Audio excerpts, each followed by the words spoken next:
পূর্ণেন্দু পাত্রীর সেই গল্পটা। আমার সেই গল্পটা এখনো শেষ হয়নি, শোনো।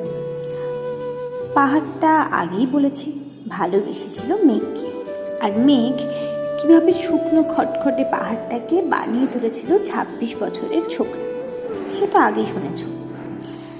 সেদিন ছিল পাহাড়টার জন্মদিন। পাহাড় মেঘকে বললে, আজ তুমি লাল শাড়ি পরে আসবে।